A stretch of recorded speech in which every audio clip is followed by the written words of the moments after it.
வணக்கம் அனுகிரகம் தமிழ் சேனல் நேர்களே, நான் உங்கள் அன்பான சயின்டிஃபிக் வேதிக் அஸ்ட்ராலஜர் ஆஸ்ட்ரோ அருண்ஜி பேசுகிறேன்.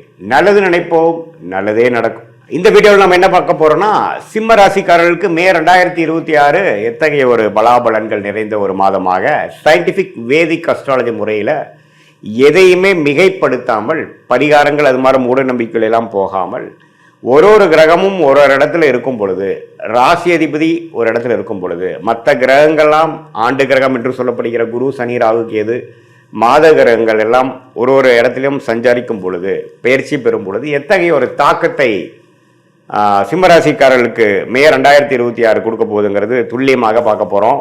இப்போ பாருங்க, மே மாதம் பிறக்கிறப்பவே பார்த்தீங்கன்னா ராசி அதிபதியாகிய சூரியன் எங்கே இருக்காரு அப்படின்னா உச்சம் பெற்றிருக்கிறார். உச்சம் பெற்று 9ஆம் இடத்துல இருக்கிறார். ஏப்ரல் வரைக்கும் உச்சம் பெற்றிருந்து மே 15ஆம் தேதி, அதாவது மே மாதம் பிறந்து செகண்ட் ஹாஃப் ஸ்டார்ட் ஆகும் பொழுது அவர் ரிஷபத்துக்கு வரார். அப்படிங்கிறப்ப நம்ம நல்ல விஷயம், ராசி அதிபதி 10ஆம் இடத்துக்கு போகுது, அருமையான விஷயம். ஸோ மே 15ஆம் தேதிக்கு மேலே நல்ல விஷயங்களை எதிர்பார்க்கக்கூடிய ஒரு அமைப்பு சிம்மராசிக்காரர்களுக்கு இருக்கு. அஸ்தம சனியால் பாதிக்கப்பட்டு கொண்டிருக்கக்கூடிய சிம்மராசிக்காரர்களுக்கு இது ஒரு நல்ல ஒரு மாற்றத்தையும் நல்ல ஒரு சப்போர்ட்டாகவும் இருக்குங்கிறது நீங்கள் புரிஞ்சுக்கணும். அதே சமயத்தில் குரு, சனி, ராகு, கேது எந்த ஒரு பயிற்சியும் மே மாதம் பெறவில்லை. குரு தான் பார்த்தீங்கன்னா ஜூன் முதல் வாரம் 12ஆம் இடத்துக்கு 11ஆம் இடத்துலேருந்து வருகிறார். ஸோ குரு 11ல், சனி அஸ்தமத்தில், ராகு 7ல், ராசிக்குள்ள கேது. இப்படி ஒரு அமைப்பு இருக்கிறது சிம்மராசிக்காரர்களுக்கு ஒருவித தாக்கத்தை, ஒரு மாதிரி மன அழுத்தத்தை, சில விஷயங்கள்லாம் நமக்கு பிடித்த மாதிரி நடக்காமல் இழுத்து கொண்டு இருக்கக்கூடிய அஸ்தம சனி தாக்கத்தில் இருக்கக்கூடிய சிம்மராசிக்காரருக்கு குரு 11ஆம் இடத்துலேருந்து சில லாபத்தையும் சில கெட்ட நேரத்திலையும் ஒரு நல்ல விஷயம் நடந்துட்டு இருக்கு சாமிங்கிற மாதிரி போகிற அமைப்பு இருக்கு. அதே சமயத்தில் சூரியன் மே 15க்கு அப்புறம் 10ஆம் இடத்துக்கு போகுது, மிகவும் நல்ல விஷயமாக இருக்கு. அதே சமயத்தில் சுக்கிரன் பாருங்க, மே 15ஆம் தேதிக்கு மேல 10ஆம் இடத்துலேருந்து 11ஆம் இடத்துல போய் குருவோட சேர்றாரு, அதுவும் அருமையான விஷயம். அதே சமயத்தில் புதன் 9ஆம் இடத்துல இருந்து மே 15க்கு அப்புறம் செகண்ட் ஹாஃப் ஆஃப் மே மாதம் 10ஆம் இடத்துக்கு போகுது, சுக்கிரனோட வீட்டுக்கு போகுது, அருமை.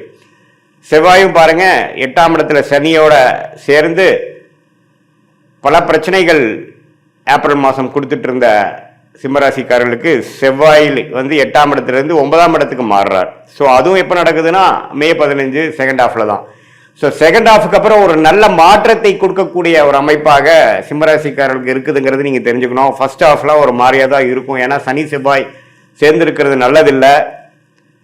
இப்போ சனி செவ்வாய் சேர்ந்து தான் இப்போ பார்த்தீங்கன்னா ஏப்ரல் மாதத்தில் இந்த போர்லாம் ஒன்றுவே பிரச்சனைகள் உலகியல் ஜோதிடத்தில் கொடுத்துட்டு இருந்தது. அது சிம்மராசிக்காரர்களுக்கு 8ஆம் இடத்துல சனி செவ்வாய் இருக்கிறனால நம்பவே முதல் 2 வாரம் மே மாதம் கேர்ஃபுல்லாக இருக்கணும், டிராவலிங்கில் கேர்ஃபுல்லாக இருக்கணும். உடம்பு உபாதைகளில் டக்குன்னு ஏதோ வலிக்குட்டு விழுந்துருது, பாத்ரூம் போகிறப்போ பார்த்துருக்கிறது, நம்ம எதிர்பார்க்காத இடத்துல ஏதோ சின்ன காயம் படுறது அப்படிங்கிற மாதிரி விஷயங்கள்லாம் வரக்கூடிய அமைப்பு இருக்குது. ஏன்னா 8ஆம் இடத்துல சனி செவ்வாய் சேருவது அவ்வளோ ஒரு நல்ல விஷயம் இல்லை. ரத்த காயத்தை கொடுக்கக்கூடிய அமைப்பு, ஒரு ஆப்ரேஷன் பண்ணக்கூடிய அமைப்பு, அது 10ஆவதுக்கு அஸ்தம சனியாவே போயிட்டு இருக்கிறனால சிம்மராசிக்காரர்கள் ஏப்ரல் மாதம் எப்படி ஒரு மாதிரி ரிஸ்காக இருந்ததோ அதே மாதிரி மே முதல் 2 வாரம் கொஞ்சம் கேர்ஃபுல்லாக இருக்கணுங்கிறது கேட்டுக்கொள்ளப்படுகிறது. மற்றபடி மே 15க்கு மேலே கடைசி செகண்ட் ஆஃப், கடைசி 3வது 4வது வாரம் பார்த்தீங்கன்னா நம்ம நல்ல மாற்றத்தை கொடுக்கக்கூடிய, இதுவரை சில தொந்தரவுகளும் பிரச்சனைகளும் கொடுத்துட்டு இருந்த சிம்மராசிக்காரர்களுக்கு ஒரு நல்ல முன்னேற்றத்தை, தொழில் முன்னேற்றம், வேலை முன்னேற்றம், நம்ம என்ன மாதிரி விஷயத்தில் இருக்கிறோமோ அதில் சில ரெகக்னிஷன், அதில் சில அச்சீவ்மெண்ட்ஸ், நல்ல டிரான்சிஷன் அப்படிங்கிற மாதிரி விஷயங்கள் பெறக்கூடிய ஒரு அற்புதமான ஒரு செகண்ட் ஹாஃப் ஆஃப் மேவா சிம்மராசிக்காரர்களுக்கு இந்த அஸ்தம சனி மிடில் நடுவில் நமக்கு ஒரு நல்ல அமைப்பு கிடைக்குது. அது ஜூன் மாதமும் தொடரும்.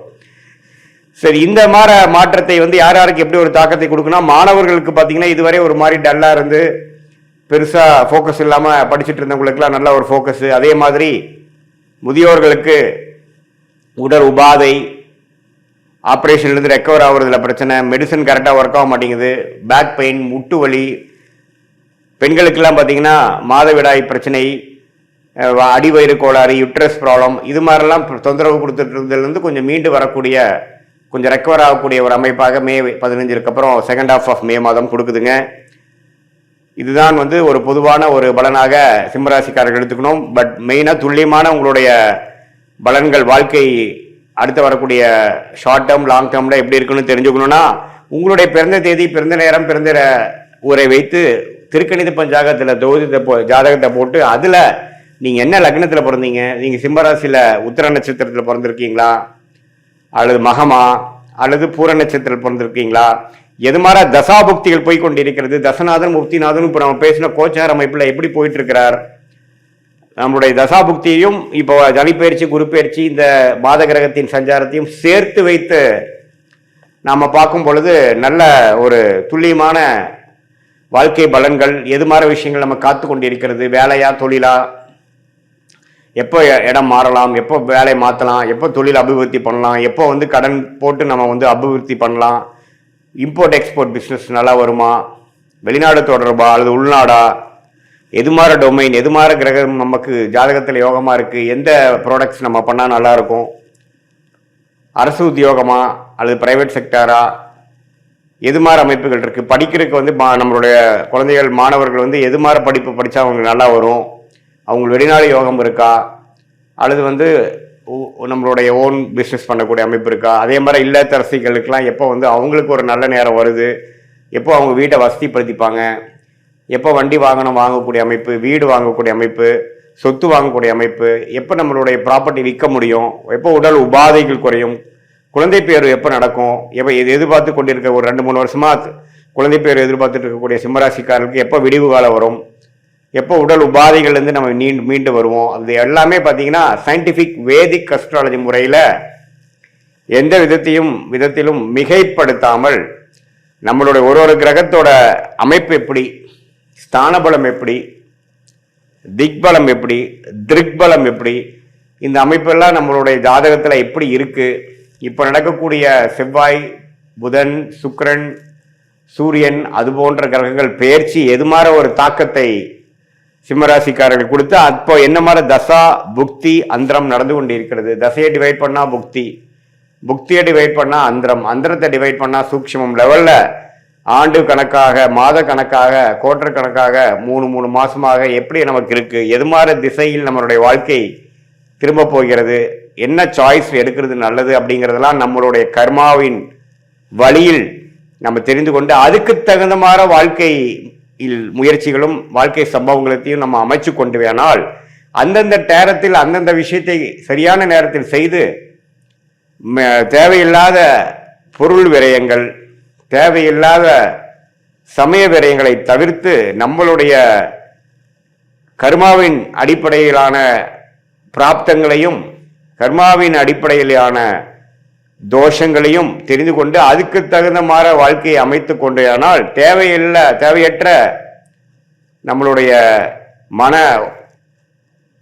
சஞ்சனங்கள், தேவையற்ற முயற்சிகள், நீங்களே வந்து உங்களுடைய பிராப்தங்கள் தெரிந்து அதுக்கு தகுந்த போனாவே உங்களுக்கு தெரியும் எது மாதிரி விஷயங்கள் வேகமாக நடக்குது, எது மாதிரி விஷயங்கள் நமக்கு வந்து நம்ம இழுபறியாக இருக்குது, எது வந்து கர்மாவை நம்மளுடைய நேர் டைரக்ஷனில் போகிற மாதிரி இருக்குது, எது எதிர்நீச்சல் போட வேண்டியதாக இருக்குதுங்கிறது உங்களுக்கே நம்ம சொன்ன பலன்கள் செஞ்சு வாழ்க்கையில் செய்கிறப்பவே அதோட ரிசல்ட் தெரிஞ்சு அது கரெக்டாக இல்லையான்னு நீங்களே தெரிஞ்சுக்கலாம்.